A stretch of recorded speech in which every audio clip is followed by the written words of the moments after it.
ವಿಷಯ ಪ್ರಸ್ತಾಪ ಆಗ್ತಾ ಇದೆ, ಚರ್ಚೆಗೆ ಅವಕಾಶ ಕೊಡಿ ಅಂತ ಕೇಳಿದ್ರು. ನೋಡೋಣ ಕಿರಣ್ ರಿಜಿಜು ಅವರು ಯಾವ ತರ ಇದಕ್ಕೆ ಮಾಹಿತಿ ಕೊಡ್ತಾರೆ ಅಂತ. ಬಟ್ ಇವತ್ತು ಕಲಾಪ ಆರಂಭ ಆಗ್ತಾ ಇದ್ದಂಗೆ ರಾಜ್ಯಸಭೆ ಮತ್ತೆ ಲೋಕಸಭೆ ಎರಡರಲ್ಲೂ ನೀಟ್ ವಿಷಯದ ಗದ್ದಲ ಕೋಲಾಹಲ ಮತ್ತೆ ಉಂಟಾಯಿತು. ಹಾಗಾಗಿ ಸದನವನ್ನ ಉಭಯ ಸದನಗಳನ್ನು ಕೂಡ ಮಧ್ಯಾಹ್ನ 2 ಗಂಟೆಗೆ ಮುಂದೂಡಿಕೆ ಮಾಡಲಾಗಿದೆ. 2 ಗಂಟೆ ನಂತರ ಅಲ್ಲಿ ಏನ್ ಬೆಳವಣಿಗೆ ಆಗುತ್ತೆ ನೋಡೋಣ.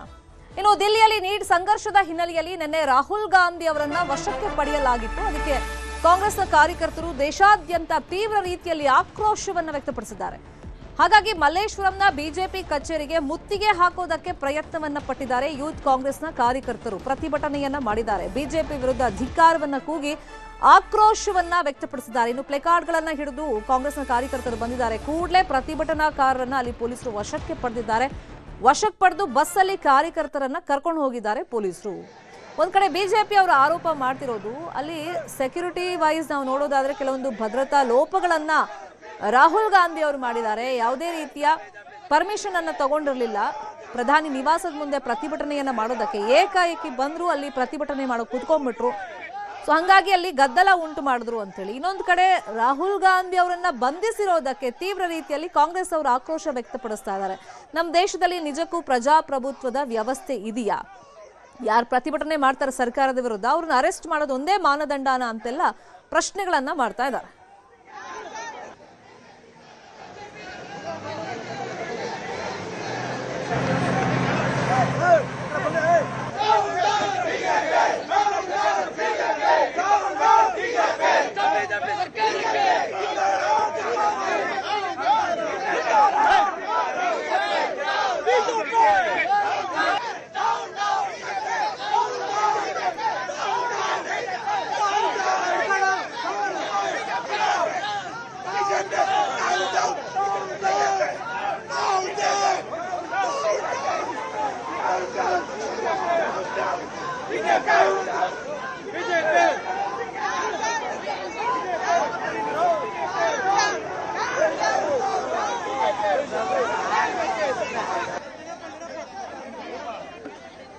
ಕೇಂದ್ರ ಸರ್ಕಾರ ಇವತ್ತು ವಿದ್ಯಾರ್ಥಿಗಳ ಮೇಲೆ ಅಕ್ರಮ ಎಸಗಿ ಇವತ್ತು ದಾಳಿ ಮಾಡಿದೆ.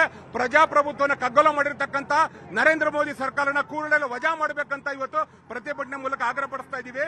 ಏನು ಅಕ್ರಮ ಪರೀಕ್ಷೆಯಲ್ಲಿ ಭಾಗಿಯಾಗಿರ್ತಕ್ಕಂಥ ಧರ್ಮೇಂದ್ರ ಪ್ರಧಾನ ಇವತ್ತು ನರೇಂದ್ರ ಮೋದಿ ರಕ್ಷಣೆ ಮಾಡ್ತಾ ಇದ್ದಾರೆ. ಕೂಡಲೇ ನೈತಿಕ ಹೊಣೆ ಇವತ್ತು ರಾಜೀನಾಮೆ ಕೊಡಬೇಕು. ಯಾರ್ಯಾರ ಮೇಲೆ ದಾಳಿ ಮಾಡಿದರೆ ವಿದ್ಯಾರ್ಥಿಗಳ ಮೇಲೆ ಆ ಕುಟುಂಬ ಹತ್ರ ಹೋಗಿ ಇವತ್ತು ಕ್ಷಮೆ ಕೋರಬೇಕಂತ ನರೇಂದ್ರ ಮೋದಿಗೆ ಆಗ್ರಹ ಪಡಿಸ್ತಾ ಇದ್ದೀವಿ. ಕೇಂದ್ರ ಸರ್ಕಾರ ಇವತ್ತು ಇನ್ನು ದಿಲ್ಲಿಯಲ್ಲಿ ನಡೆದಂತ ನೀಟ್ ಸಂಘರ್ಷದ ಬಗ್ಗೆ ಕಾಂಗ್ರೆಸ್ ನಾಯಕರು ಪ್ರತಿಕ್ರಿಯೆ ಕೊಟ್ಟಿದ್ದಾರೆ. ಯಾರ್ಯಾರು ಏನೇನು ಹೇಳಿದ್ದಾರೆ ನೋಡೋಣ.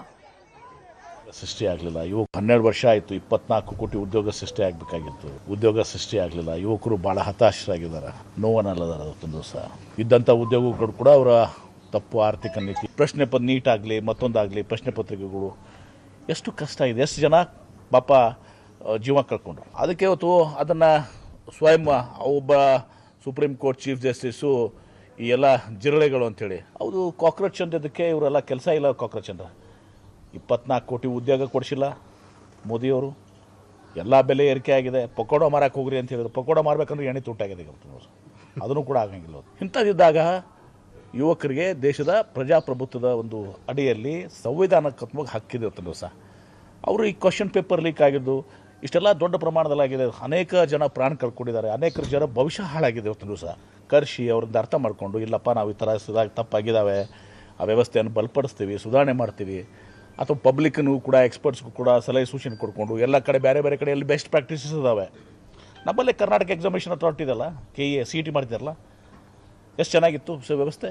ಪ್ರತಿಭಟನೆ ಕಾರಣ ಯಾರು? ಇಷ್ಟು ಬೆಳೀಲಿಕ್ಕೆ ಕಾರಣ ಯಾರು? ಅದು ಆದ ಕೂಡಲೇ ಇಮಿಡಿಯೇಟ್ಲಿ ಕರ್ಷಿ ಮಾಡಿಸಿ ಅವ್ರು ರಾಜೀನಾಮೆ ತೊಗೊಂಡ್ಬಿಟ್ಟಿದ್ರೆ ಇನ್ನೂ ಕೂಡ ಪ್ರತಿಷ್ಠೆಗೆ ಬಿದ್ದು ರಾಜೀನಾಮೆ ತಗೋತಾ ಇಲ್ಲ. ಪ್ರಾಣ ಕಳ್ಕೊಂಡ ಮೇಲೂ ಕೂಡ ನೀವು ಪ್ರತಿಷ್ಠೆಗೆ ನಿಲ್ತಿರಲ್ಲ. ಪ್ರತಿಭಟನೆ ಮಾಡಬಾರ್ದಾ? ಇವ್ರು ಗುಲಾಮರಾಗಿ ಕ್ವಶನ್ ಪೇಪರ್ ಲೀಕ್ ಆಗಿದಾವೆ, ಇನ್ನೂ ಮುಂದಿನ ಆಗಲಿ ಅಂತ ಸುಮ್ಮನೆ ಕೊಂಡಿರ್ಬೇಕಾ? ಮಾಡಿದ್ದಾರೆ. ಅದನ್ನು ಬಿಟ್ಕೊಂಡು ನೀವು ಆ ಪ್ರತಿಭಟನೆ ಯಾಕೆ ಮಾಡ್ತೀರಿ? ಸಂವಿಧಾನದಲ್ಲಿ ಪ್ರಜಾಪ್ರಭುತ್ವದಲ್ಲಿ ಹಕ್ಕದು. ಅದನ್ನು ಪ್ರತಿಭಟನೆ ಮಾಡಕ್ಕೆ ಪ್ರತಿಯೊಬ್ಬರಿಗೂ ಹಕ್ಕಿದೆ ಇವತ್ತು ಸಹ. ಆ ಹಕ್ಕನ್ನು ಕೂಡ ನೀವು ಇದು ಮಾಡಕ್ಕೆ ಹೋಗ್ತೀರಾ? ಮಾನ ಮರ್ಯಾದೆ ಏನಾದರೂ ಇದ್ರೆ ತಕ್ಷಣ ರಾಜೀನಾಮೆ ತಗೊಂಡು ಅವಾಗ ತಗೋಬೇಕಾಗಿತ್ತು. ಇಷ್ಟು ಲೇಟ್. ನಾವು ಇಷ್ಟೆಲ್ಲ ಆಗ್ಲಿಕ್ಕೆ ಬಿಡಬಾರ್ದಾಗಿತ್ತು. ಯಾವ ರೀತಿ ಪೊಲೀಸರು, ಗಂಡಸರು ಪೊಲೀಸರು ಹೆಣ್ಣುಮಕ್ಳಿಗೆ ಹೊಡೆದಿರೋದು, 10-11 ವರ್ಷ ಮಕ್ಕಳಿಗೆ ಕಪಾಳಕ್ಕೆ ಹೊಡೆದಿರೋದು, ಅವರಿಗೆ ಯಾವ ರೀತಿ ಬಟ್ಟೆಯನ್ನು ಹಿಂದೆ ಹರಿದಿರ್ತಕ್ಕಂಥದ್ದು, ಇದೆಲ್ಲದೂ ಕೂಡ ಈಗ ತೋರಿಸ್ತಾ ಇದ್ದಾರೆ. ಹಾಗಾದ್ರೆ ಇದು ಸರಿ ಅಂತೀರಾ? ಇದು ಹೆಡ್ಲೈನ್ಸ್. ಈಗ ಅಲ್ಲಿ ರಾಹುಲ್ ಗಾಂಧಿ ಅವರಿದ್ರ, ಅಲ್ಲಿ ಇದ್ದಿದ್ದು ಈ ದೇಶದ ಭವಿಷ್ಯದ ಮಕ್ಕಳು ಅವರ ಭವಿಷ್ಯಕ್ಕೆ ಉತ್ತರವನ್ನು ಸಿಗದೇ ಇರತಕ್ಕಂಥ ಸಂದರ್ಭದಲ್ಲಿ ಅವರಿಗೆ ಅನ್ಯಾಯ ಆಗಬೇಕಾದ್ರೆ ಅವರು ಹೋರಾಟವನ್ನು ಮಾಡ್ತಕ್ಕಂಥದ್ದು ಪ್ರಜಾಪ್ರಭುತ್ವದಲ್ಲಿ ಬಾಬಾ ಸಾಹೇಬ್ ಅಂಬೇಡ್ಕರ್ ಅವರು ನಮಗೆ ಹಕ್ಕನ್ನು ಕೊಟ್ಟಿದ್ದಾರೆ. ಆ ಹಕ್ಕಿಗೋಸ್ಕರ ಹೋಗಿದ್ದಾರೆ. ಅವರು ಬಹಳ ಪೀಸ್ಫುಲ್ ಆಗಿದ್ದಾರೆ. ಇದನ್ನ ಪೊಲೀಸ್ ಅವರೇ ಸೆಂಟ್ರಲ್ ಗವರ್ಮೆಂಟ್ ಅವ್ರದ್ದು ಇಟ್ಕೊಂಡು ಪ್ಲಾನ್ ಮಾಡಿದ್ದಾರೆ. ನಮ್ಮ ದೇಶದೊಳಗೆ ಎಕ್ಸ್ಪಾನ್ಷನ್ಗಿಂತ ಈ ದೇಶದಲ್ಲಿ ಭವಿಷ್ಯ ಇರತಕ್ಕಂಥ ಮಕ್ಕಳ ಬಗ್ಗೆ ಯೋಚನೆ ಮಾಡೋದು ಒಳ್ಳೇದು. ಈ ತಿಳುವಳಿಕೆ ನರೇಂದ್ರ ಮೋದಿ ಅವ್ರ ತಲೆಗೆ ಹೋದ್ರೆ ಒಳ್ಳೇದು. ಅವ್ರಿಗೆ ಬುದ್ಧಿ ಇತ್ತು ಅಂದ್ರೆ, ಅವ್ರಿಗೊಂದು ಮಾನವೀಯತೆ ಇತ್ತು ಅಂದ್ರೆ ಧರ್ಮೇಂದ್ರ ಪ್ರಧಾನ್ದು ರೆಸಿಗ್ನೇಷನ್ ತಗೊಳ್ಳಿ, ಮರ್ಯಾದೆ ಉಳಿಸ್ಕೊಳ್ಳಿ. ಇಲ್ಲ ಅಂದ್ರೆ ಅವ್ರು ಕೂಡ ಅವ್ರ ಸೀಟ್ ಹೆಂಗೆ ಇಳಿಸ್ಬೇಕಂತ ಈ ದೇಶದ ಭವಿಷ್ಯದಲ್ಲಿರ್ತಕ್ಕಂಥ ಮಕ್ಕಳಿಗೆ ಗೊತ್ತಿದೆ. ಲಕ್ಷಾಂತರ ಜನ ವಿದ್ಯಾರ್ಥಿಗಳಿಗೆ ಆಗ್ತಕ್ಕಂಥ ಮೋಸ, ಅನ್ಯಾಯ, ಇದರ ವಿರುದ್ಧ ರಾಹುಲ್ ಗಾಂಧಿಯವರು ಈಗಾಗಲೇ ಧ್ವನಿಯನ್ನು ಎತ್ತಿದ್ದಾರೆ. ಇವತ್ತು ನಿನ್ನೆ ದಿವಸ ಪ್ರತಿಭಟನೆ ದೆಹಲಿಯಲ್ಲಿ ಬಹಳ ದೊಡ್ಡ ಪ್ರಮಾಣದಲ್ಲಿ ಪ್ರತಿಭಟನೆ ಆಗಿದೆ.